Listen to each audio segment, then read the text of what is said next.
Hi, everyone. Sorry about that, a little technical difficulty on this end. But welcome to the first Educator Hotline hosted to you by the South Carolina Sea Grant Consortium based here in Charleston, South Carolina. This is the first of several sessions that we're going to be doing weekly from here on out, probably throughout the summer as well. So join us every Thursday from 4 to 5 p.m. and we will be presenting some new and different educational materials and curricula, ideas that you can do with your family, with your students, with yourself, if you like the topic. So the idea behind these activities is for you to have some new ideas to do that are both educational and hopefully very fun. So everything that we are going to be presenting is going to be available on our website. Our website is, you can reach us at southcarolinaseagrant.org forward slash education, and that will take you directly to our education page. Our education page has a ton of things for download, so everything we present you will be able to find there. So the way this works is this is an educator helpline. So we are going to be presenting activities to you on a curriculum today on marine debris, and we are available to answer your questions throughout the session. So Kristen, who is our fabulous marine educator, she is standing by in the chat box or the comment box, ready to answer any questions that you have. So post away. This is different for us. We'd like to be face to face with you all right now and sharing with you in person. We know we can't do that. So definitely post your comments or your questions to us, and we will do our best to respond to those. Kristen first, and then at the very end, I'll answer some questions live and in person.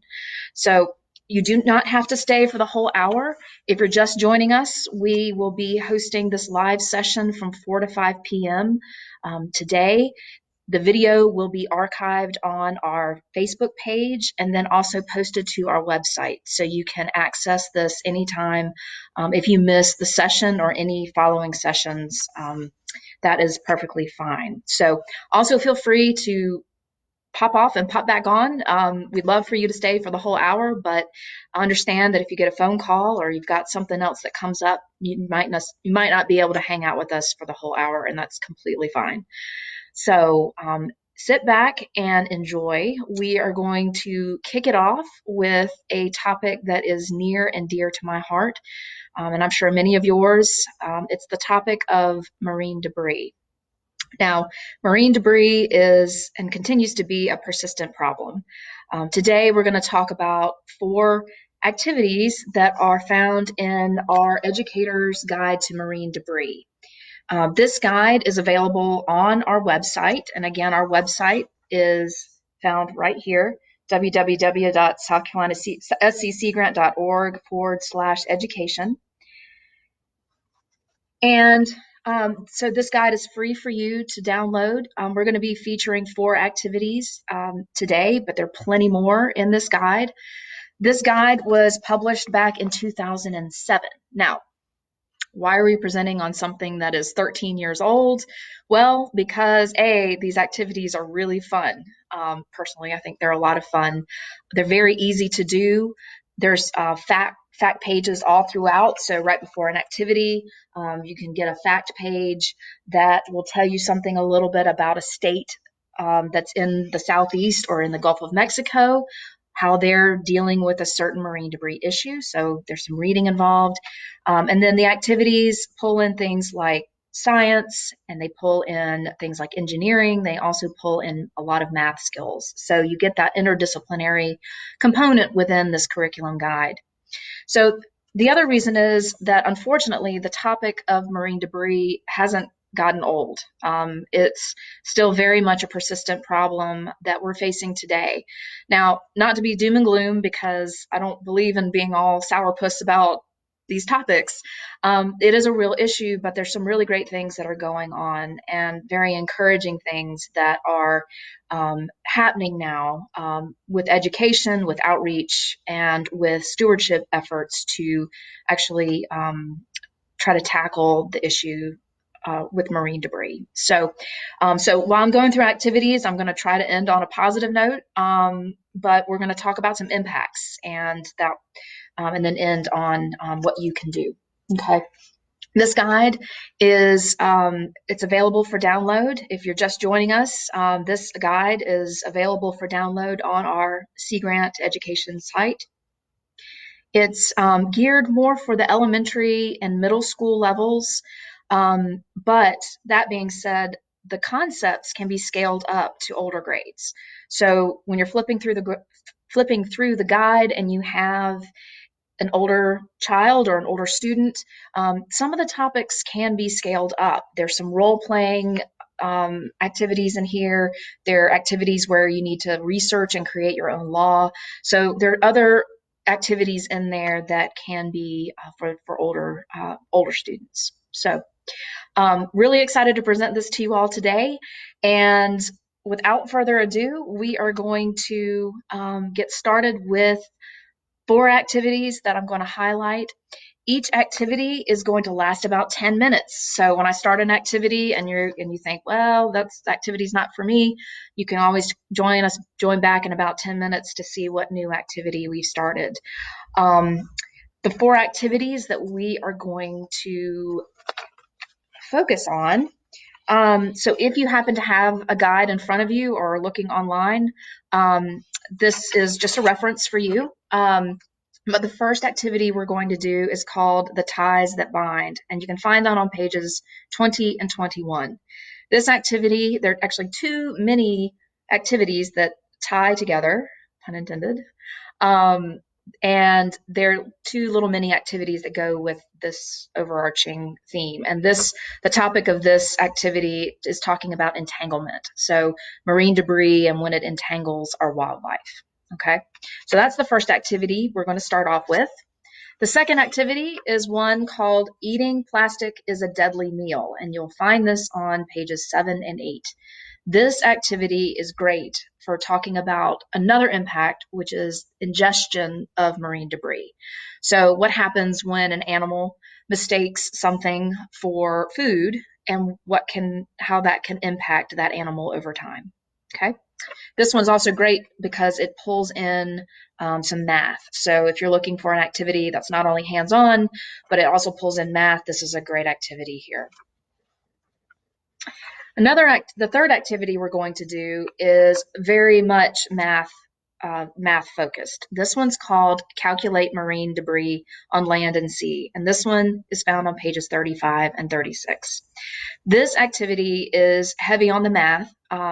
You actually are using a real data set from a beach cleanup that happened in the Gulf of Mexico in 2007. And what we're going to do is tell you about other sites that you can access more current data if you want to do this activity, but use a more current data set. So this activity is also pulls in some graphing and percentages and just some good solid math skills on this one. So that's the third activity. And then the fourth activity we're going to do is one that is they're all my favorite, but this one's one of my personal favorites.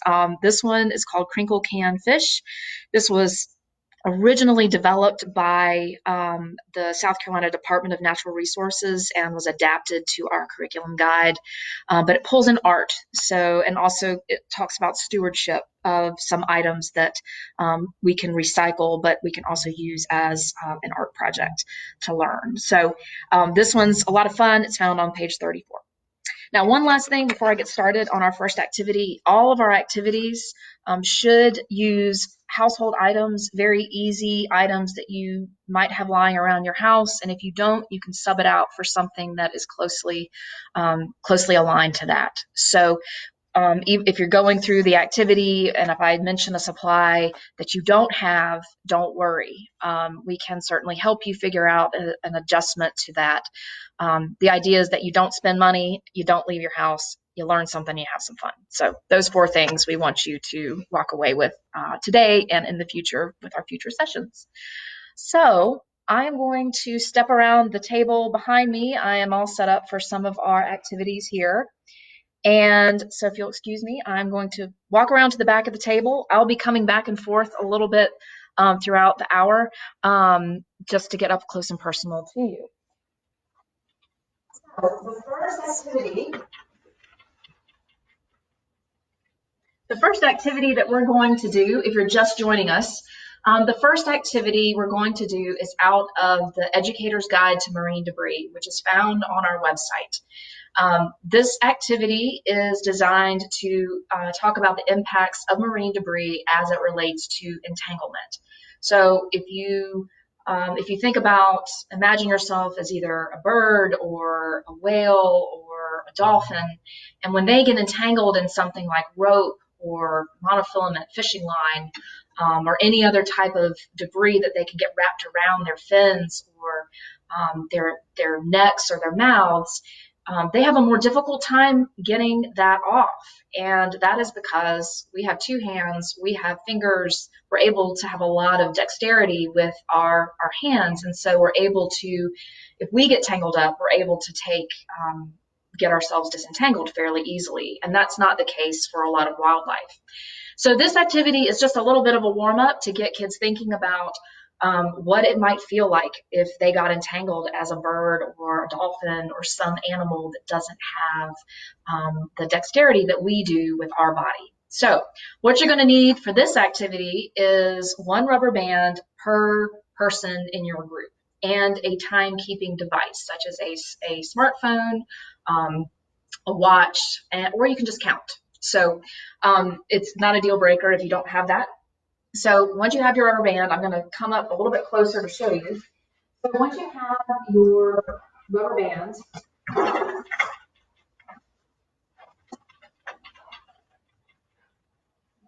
little obstacle course back there.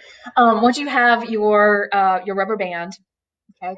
Now rubber band, the size rubber band that you need is going to depend on the size of the hand. I have a fairly large hand, so I'm going to need a little bit larger of a rubber band.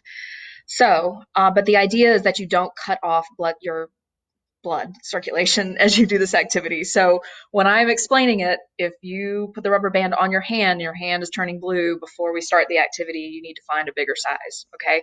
So, but you want it to be a little bit snug. So what you're gonna do is you're gonna loop the rubber band around your thumb like this, okay? And then you're gonna stretch the other side across the back of your hand, okay? And loop it around your pinky finger, okay? Now, it needs to be snug. Your hand does not need to turn blue when you do this, okay? But mine's pretty snug. Now, when I make a fist, this top band needs to be below the knuckles of my two fingers, okay? All right. So now the directions are, with your timekeeping device, and I'm going to stand up for this.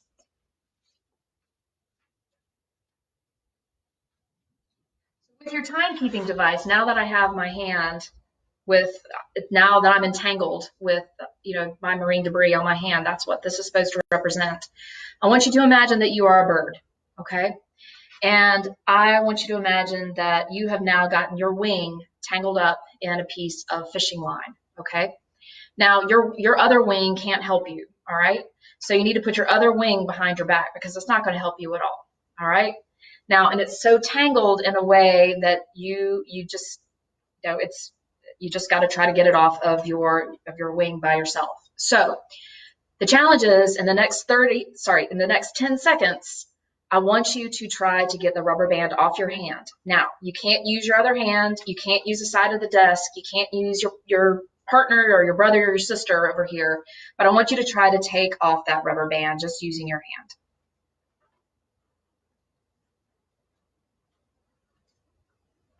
And I'm counting silently. I'm not using a timekeeper. Okay, now I'm really trying. So I'm not able to get the rubber band off my hand. Now, some people may have success, and that's great. And that is probably something that happens in nature. Some animals are able to get out of what is entangling them. But most of the time, that's not going to happen. So imagine how uncomfortable you feel with that rubber band around your hand and the frustration of not being able to get it off. That's how an animal will feel if they're not able to get disentangled out of something. So putting my human hat back on, when I take my other hand, look how easily I'm able to take off what is entangling me. Super easy, okay? So but think about this. So not only is that uncomfortable, but what else does that mean for an animal who gets entangled in something? It can slow down momentum. It can slow down, especially for a bird, its ability to fly to escape predators, ability to fly to find food, ability to fly to go feed its young. So it can really have some detrimental effects because they can't get free of whatever is entangling them. Okay. So the second part of this activity also involves your rubber band. So I'm going to lean in a little bit just to save a little bit of time. So what you're going to need for this activity is one rubber band again with for each person, and then you are going to need. You can use rice. I've got a rice on a paper plate here. You can use anything small, pebbles.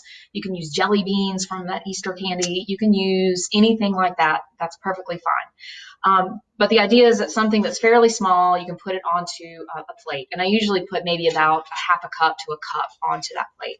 Okay. So this represents a food source for, and we're going to stick with the bird. This represents a food source for the bird. All right.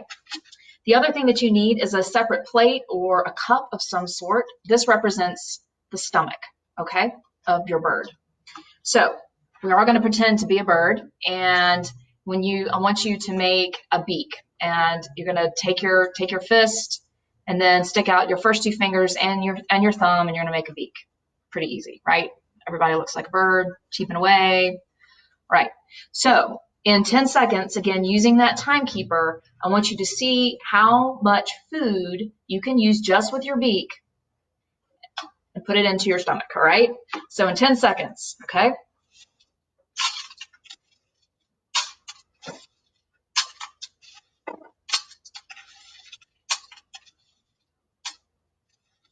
All right, that was about 10 seconds. So I know it's hard to see, but that's a decent meal for a bird right there. I did pretty good there, okay? All right. Now, I want you to imagine that you've gotten entangled in another piece, let's say a fishing line or rope, and it got wrapped around your beak, okay? So I want you to take your same beak, okay? Take that rubber band, and again, don't cut off your blood circulation. You want to wrap it around your beak 2 or 3 times, okay? Not so tight that it cuts off the blood circulation, but tight enough to where you can't really open it without a lot of effort, okay? All right, so take your food from your original, the first round, and pour it back onto your plate. Okay, and so now for the next 10 seconds, I want you to see how much food you get, okay? So 10 seconds. And I'm really trying here.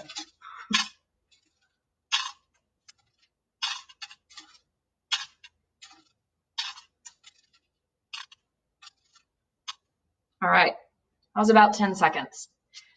Barely even covers the bottom of my cup here, okay? So entanglement can also not only affect movement, but if it gets wrapped around the beak, that's going to impair the animal from finding a food source and getting enough nutrients to not only sustain themselves, but they might actually end up becoming malnourished and potentially sick, and potentially they might die. So again, not to be doom and gloom, but what can you do? This is a great way to talk about, okay, that was really uncomfortable. So what can we do? And the one thing is, if you see litter and it's safe to pick it up, get it out of the environment if it's safe to do so. If you see an animal that's entangled, a lot of states have hotlines that you can call. Don't try to approach the animal yourself, but there are numbers that you can call, and people who are concerned and have the ability to go out and try to disentangle or help the animal. So there are ways to help if you see that happening, and we can also do our part and make sure this stuff doesn't get into the environment. So if you're just joining us, this was the first activity that we're highlighting today, called The Ties That Bind, and this was found on pages 20 and 21 of the Educator's Guide to Marine Debris. All right. So rolling into our second activity. Now, again, I'm using some very basic supplies here. This is, again, intended so that you do not have to go to the store. You do not have to leave your house.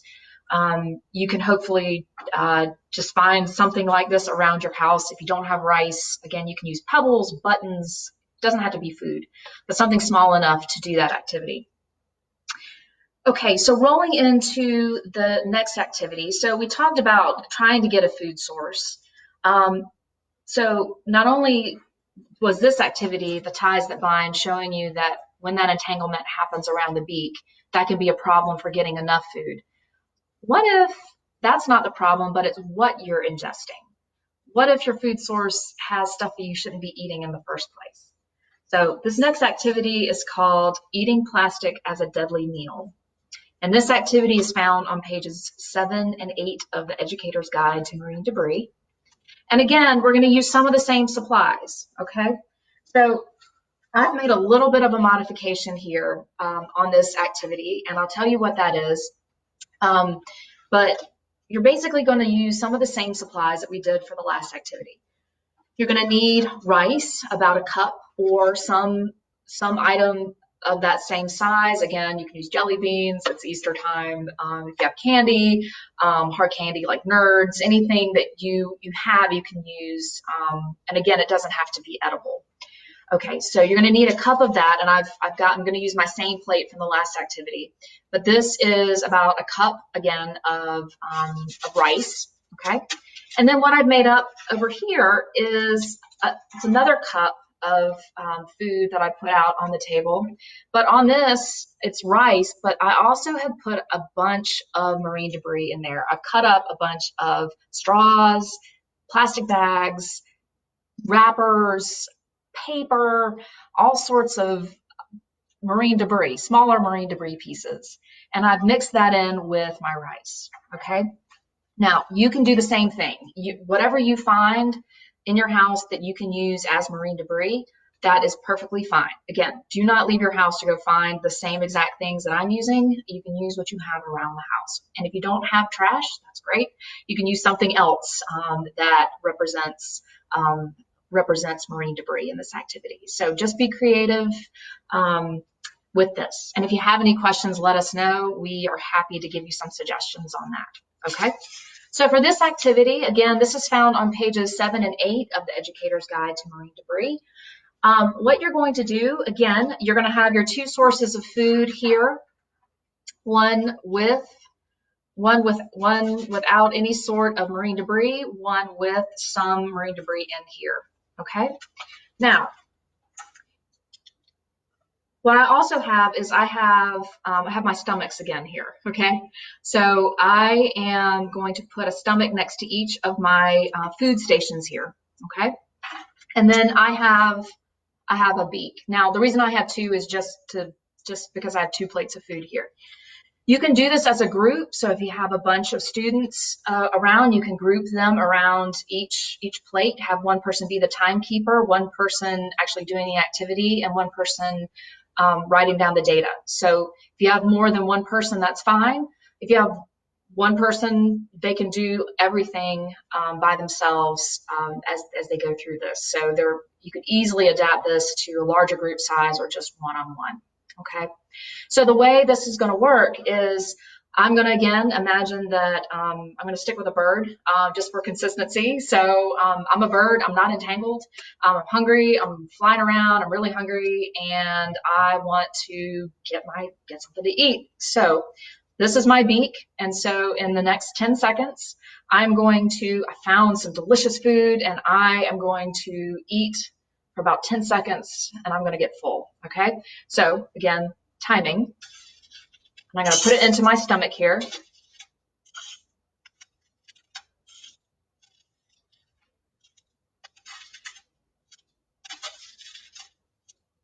All right, so that was about 10 seconds. And I filled up about half of this cup with some good looking food, some good rice, right? I wanted rice, and man, I got just rice. That's exactly what I needed. Okay. All right. Different day. I'm hungry. I'm flying around. I find a new location, and I see some rice in there. And I'm like, all right, So it looks pretty good. So I'm gonna go feed because I'm hungry again. So I'm gonna take my spoon and I'm going to, in 10 seconds, feed myself, put it into my stomach here. All right.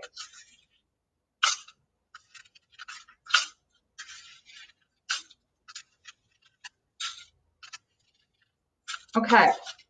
So again, about half a cup here. But the difference is, and I know this is hard to see, but the difference is that I have rice, but then I have a whole bunch of stuff that I really don't want to eat. A whole bunch of marine debris, plastic and styrofoam and paper and glass. So what the idea of this is to do is in this activity, there's a data sheet as part of this activity. And what you are supposed to do after you do your two feedings, you go and you will count out or estimate how many grains of rice that you have. Okay. So, and then you record the number that you got out of that meal. And then by comparison, because it's roughly the same volume, same time period that we fed, you're going to take this cup and you're going to also count out the number of rice grains, but then you're going to count out the different types of things that aren't rice. And then what you're going to do from that point is you're going to have a discussion about, okay, well, if you have, if you need this much rice to sustain yourself every day, what happens when you have only a little bit of rice and a lot more plastic? What's going to happen? So this activity is designed to really start looking at percentages, looking at math, looking at the impacts of when animals ingest things that don't have any nutrition, don't have any, does more harm than good for them from a nutrition standpoint. So this activity is great. Again, it's not supposed to be doom and gloom, but this is another impact, ingestion of things, ingestion of marine debris, and how that impacts wildlife. So what can you do? Again, let's talk about things like, I'm still learning Facebook Live, where to go. I can never be a weather person. You could do some sort of cleanup. Getting stuff out of our marine environment is so important. So if you can participate in a cleanup or a highway cleanup, that is super important. Just getting that stuff out before it can become ingested. So that's a great way to do that. Also, taking care of your own personal trash, making sure things get in the trash or get recycled. Just taking that as your personal pledge to do that also helps very much. So again, if you're just joining us, this was the second activity that we're featuring today called Eating Plastic is a Deadly Meal, and that's found on pages 7 and 8 of the Educator's Guide to Marine Debris. All right, so we've talked about two impacts so far with marine debris. One is entanglement, both around a body part, around a beak, or your eating appendage here. The second is ingestion and the impacts of that. So not doom and gloom. We can still help the environment and help the animals and wildlife around us, even though we have this problem. Okay. So again, we've used some very basic items, very basic. Nobody needs to leave to go to the store or spend any money. It's the beauty of this. So let's move on now. I'm going to come up close and personal again. So bear with me as I get my way. Okay. Hi again. So the next activity that we're going to talk about is this one is called Calculate Marine Debris on Land and Sea, pages 35 and 36. This activity actually takes into account that a real data set from a cleanup that happened in a joint cleanup that happened in Florida, Georgia, Mississippi, North Carolina, and South Carolina. So in the Educator's Guide to Marine Debris, there is a data set that is actually from a cleanup. So what this is designed to do, while this is not as hands-on, this is really takes a critical look at what was collected, the amount that was collected, and it gets the students or your children to think about the origin of those items. So it's really neat to critically look at these data sets and what the data are telling us. So the numbers may be staggering, but what is it telling us? Where are these items coming from, and what can we do about it? Which is really the important part of this. So this one is not as hands-on. You really don't need many materials for this. If you would like graph paper, that's fine. You can also, again, use technology. You can graph some of the data in Excel or any other program if you want to incorporate some technology. So I'm going to do my best to show you. This is the data sheet that goes along with the activity, and I'm going to try my best to make sure you see it. So this is found on page 36. So this is the actual data sheet. So the data sheet on here has a bunch of, over here on the right-hand side here, you've got the items that were collected as part of this 2007 cleanup. Okay, so you've got bags, you've got balloons, beverage bottles, you've got, scrolling down, you've got all cigarette lighters, cigarette butts, a lot of the same things that we find in cleanups nowadays. And then in the next column over, you've got the total number. So it's pretty crazy. So even back then, you've got a lot of 87,000 bags, almost 88,000 bags that were collected during this cleanup. Some of the more staggering numbers when you go up, you've got 677,000 cigarette butts right there. It's crazy, right? So some of these items are still very much an issue nowadays. We get these same staggering numbers during cleanups, with some of these same items being within the top 10. So what this activity does is that it wants you to take a look at the data set here. And I'm sorry this is blurry, but I want you to take a look at the data set here, and then I want you to take, as a group, if you've got more than one child, but work in a group or solo, and then take each item here. So for example, bags here. Look at the number, and then these last two columns, one is a typo over here. It should say estimate number from land, and this should be estimated number from sea. So what this is designed to do is to help you figure out, make some sort of prediction or estimate of where these items came from. Did most of them come from land, do you think? Did most of them come from the sea?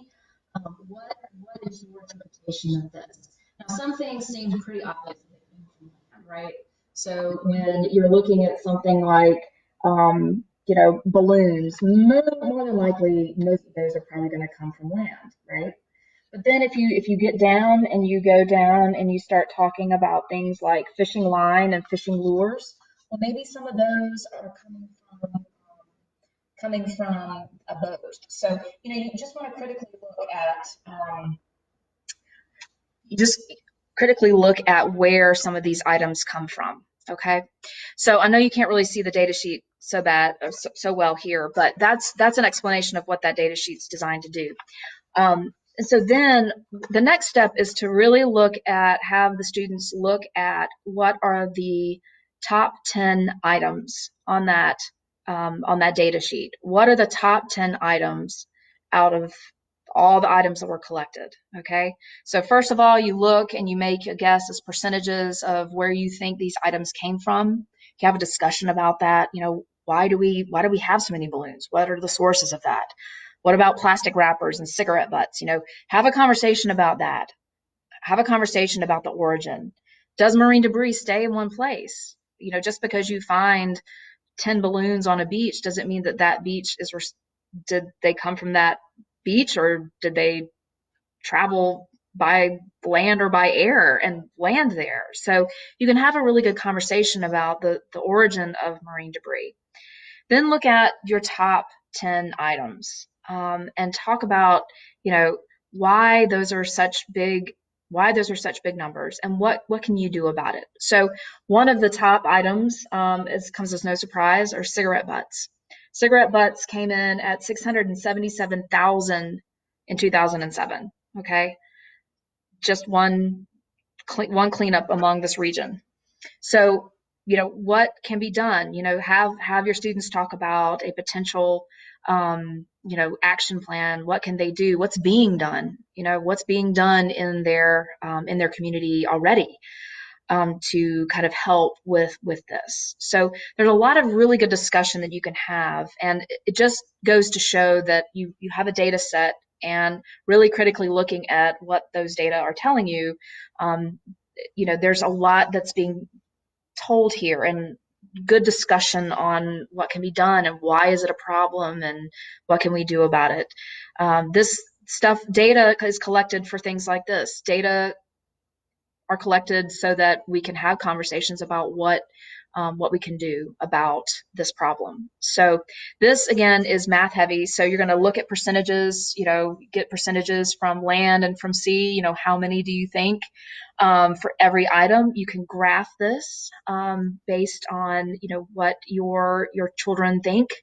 And talk about it. Maybe have a discussion about why one group thinks one way and why one group thinks another way.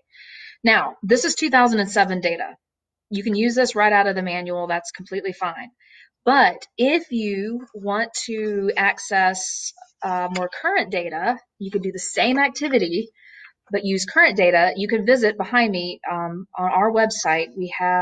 We're one of the co-coordinators of Beach Sweep, River Sweep, and we have data from, I think, up to 2018.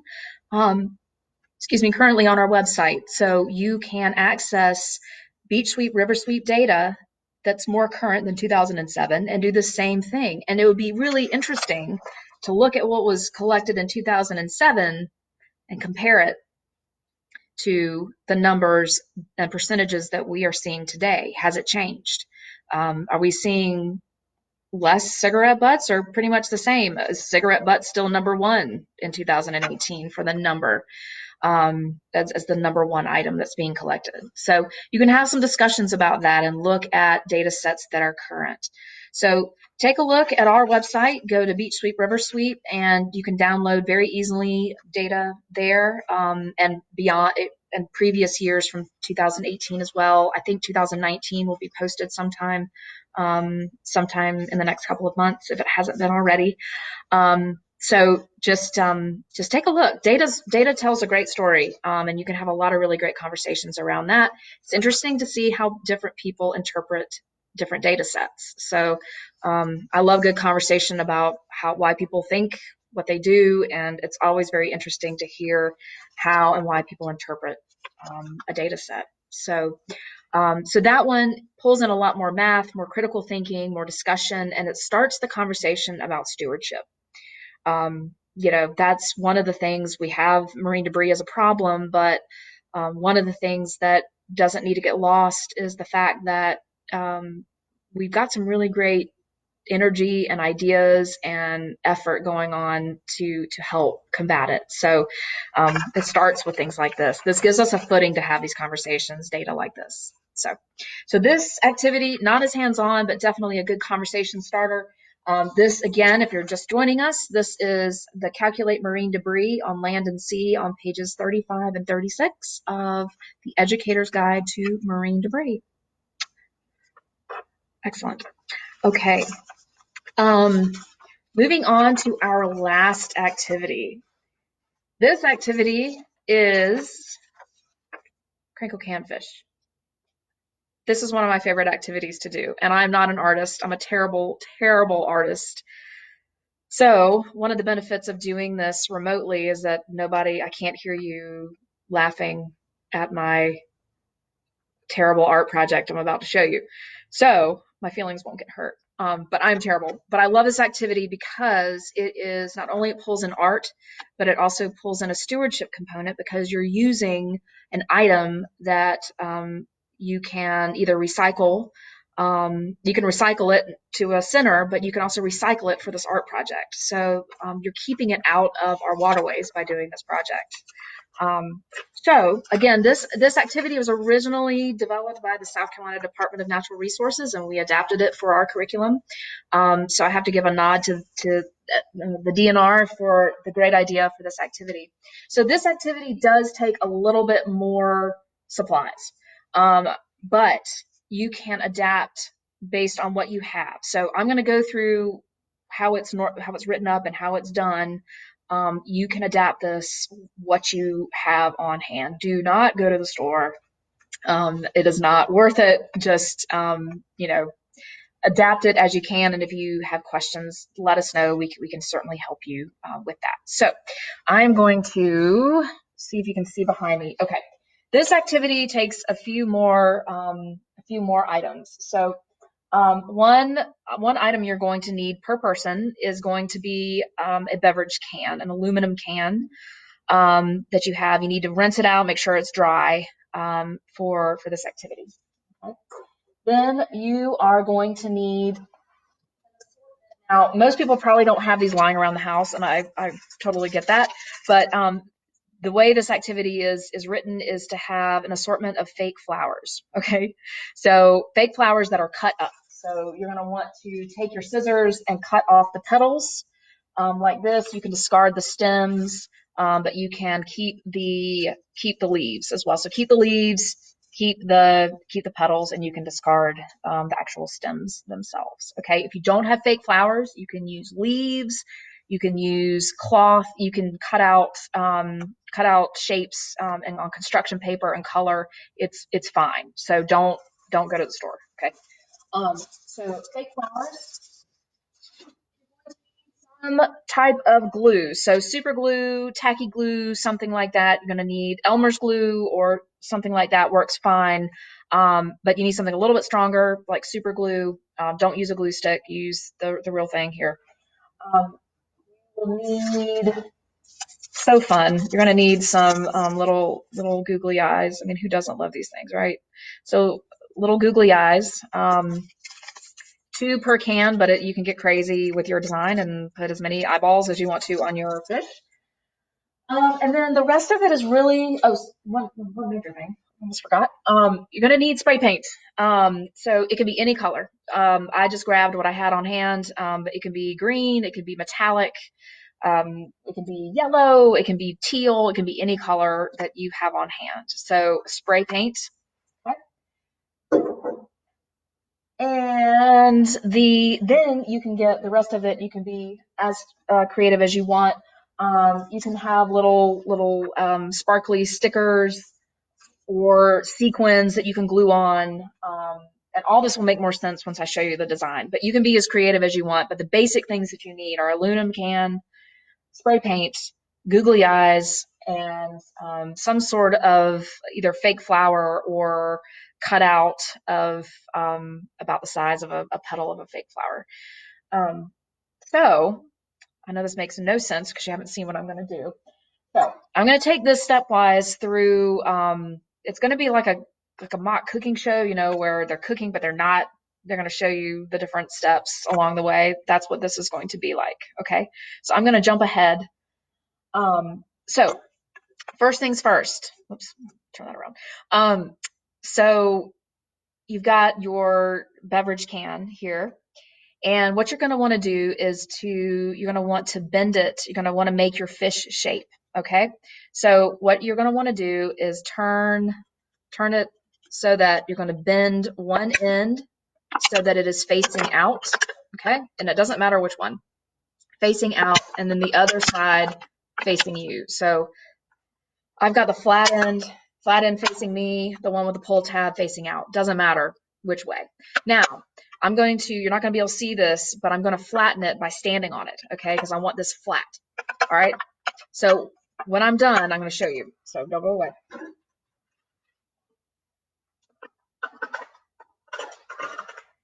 Probably hear that. Crushed it. Okay.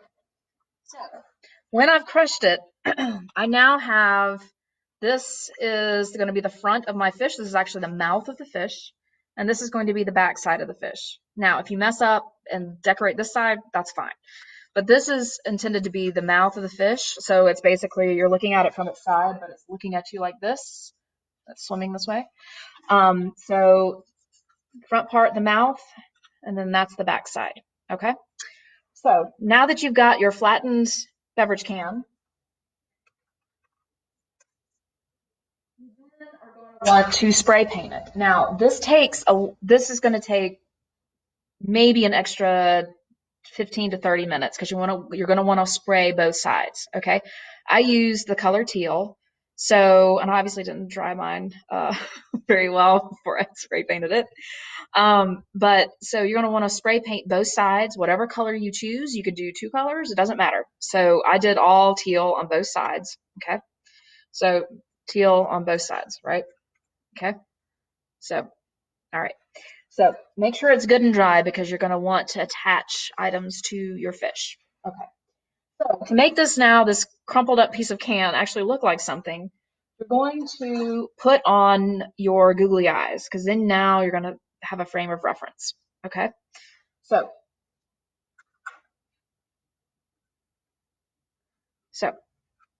that is the start of my crinkle can fish. These are the eyes that are now looking out at you. This is the body right here. And then this is the end of the body where the tail is going to go. Okay. All right. So the next thing you're going to want to do is attach fins to your crinkle can fish. Okay. Because right now this just looks like a can with eyeballs. It doesn't look like a fish. So that's where your cut flowers or your cut up construction paper or whatever come in handy. But with these fake flowers, you can then start to add so that you can add the fin here. So you've got your dorsal fin, you've got your tail fin. Sorry, doing this backwards. Learning this as I go along. So you can put the tail fin here. You can put the pectoral fins here. So you can put your little swimmy fins right here. Okay. Like that. Okay. And that's where that tacky glue is going to come in handy. So you're going to put your pectoral fins here, dorsal fin up here, tail fin here. And then, if you want to put the anal fin down here, that's fine. You can be as technical as you want to with your fish. So be as creative as you want, but this is also a good science lesson. So you also can talk to your kids about, what kind of fin do fish need to move and why does each fin matter? So you can actually pull in a lot of science with this. So the pectoral fins are good for motion forward. The dorsal fin is great for keeping balance. The tail fin provides propulsion. So you can talk about all these. You can actually pull in a lot of science with this. So I can hear you guys laughing at how terrible my fish looks. But anyway, so they're the eyeballs. Now, I'm going to skip about 13 steps, okay? Because I know we're running out of time. So this is my crinkle can fish right here. What I've done is I have put, you can't really see the mouth, but I did try to define the mouth down here, but I put the dorsal fin up here, the pectoral fin here, the tail fin here, and then I decorated just with some sticky sequins. You can get a lot more elaborate with this. I just wanted to show you the basics, but you can be as creative as you want. You can use anything that you want. The main thing is make sure you crush that can and spray paint it and have some googly eyes. If you don't have googly eyes, you can just color it in with a Sharpie marker or something like that. That's totally fine. So you don't have to leave. Don't go to the store. Just use what you have here. All of these items that I'm showing you is how it's written up in the guide. But please, use what you have at your house. But this is a great way to show another use for marine debris that could become marine debris. So you can recycle your can, or you can use it and recycle it as an art project. The other thing that you can do is you can attach a wire. I've got wire right here. You can attach wire to the top of your can and make this an ornament. So if you're looking to get a jump on your Christmas gifts while you're in quarantine, you can make a lot of these for your Christmas gifts to hang on the tree. So this is just a really great, cute idea that we've had a lot of success with kids, and a lot of extensions. It's fun, it's cute, but there's a lot of science again that you can talk about. You can have as your student research a fish, your son or daughter research a fish and then come up with something cute and creative with it. You can design a fish and have like really cool adaptations, like come up with like a magical fish. You can do a lot of really creative things to pull in science, talk about adaptations, talk about form and function, research a different type of fish to learn what's local in our waters here. So lots of extensions, lots of good science that's in here.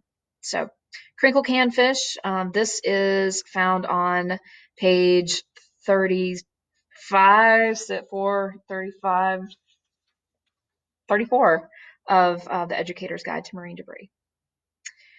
So that is what I had to share with you all today. I did want to plug again, if you joined us a little bit later, did want to just mention again that we did activities out of the Educator's Guide to Marine Debris. This is downloadable off of our website for free. So all the activities I did are in this guide on our education website. Our education website again is here.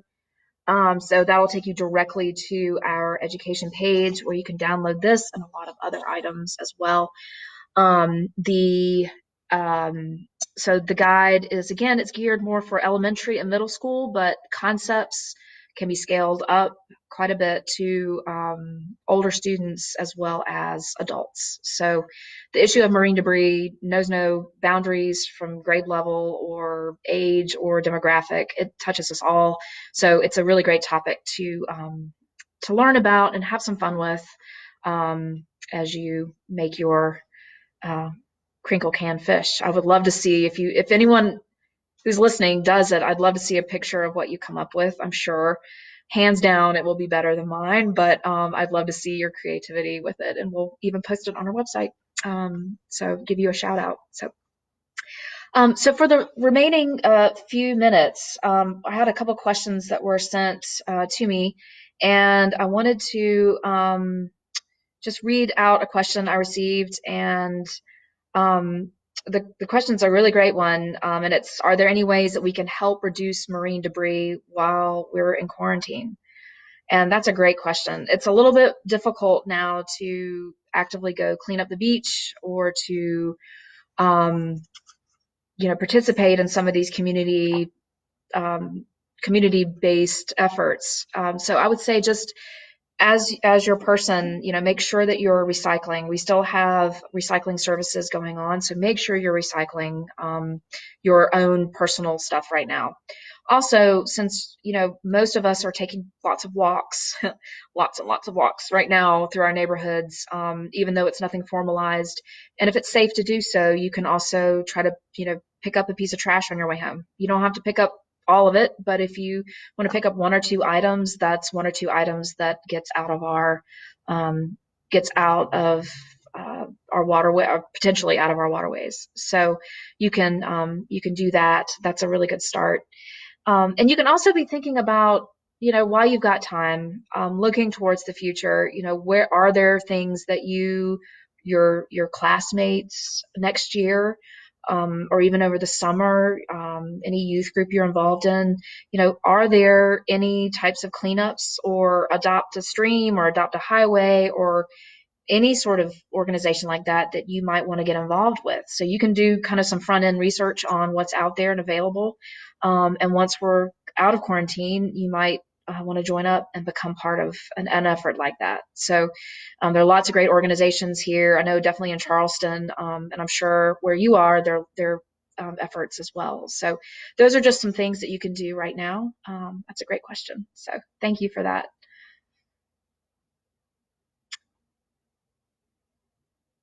And I will just end, if there are no other questions, I'm just going to end with one of the reasons why, I've talked a lot about wildlife. Excuse me for a second. I've talked a lot about wildlife, and this little guy right here, this guy, his name is Diamond, and he lives in a very nice tank in my office. And he's a diamondback terrapin. And so he lives his entire life in the salt marsh habitat. So he doesn't migrate like sea turtles. He stays right here in the salt marsh environment. So when I think about marine debris, I tie it a lot of times back to what this little guy might encounter. Now, he's living the life in my tank, but his buddies that are out there in the wild, they if they eat, things that they shouldn't be eating, or if they get exposed or entangled in something, he they can really cause a lot of harm. So when I get involved in things like beach sweep, river sweep, or do marine debris programs, I think about Diamond here because he is on the front lines of getting impacted by marine debris. So, and he's trying to swim away from me or swimming towards me. So, but Diamond is kind of my poster child. He's a species that I care very much about, and one of the reasons why, along with other wildlife and just in general my community, why I care so much about marine debris. So, and there are things that we can do and things that are being done, which is great. So, but I'm going to put Diamond back into his little container here. So, but I just wanted to end with him, and hope you all will join us next Thursday for our next educator helpline, excuse me, helpline. We are going to be focused on some really fun STEM challenges that are focused on buoyancy and density. So if you're interested in STEM, join us next week. We've got some really fun challenges that you can do. And no matter how young or how, you don't have to be in school. These are really fun challenges that you can do. So again, if you have questions, let us know. Go to our website and please take a look at all the resources that we have available for you. And please join us next week. Thank you all. Stay safe. See you next week.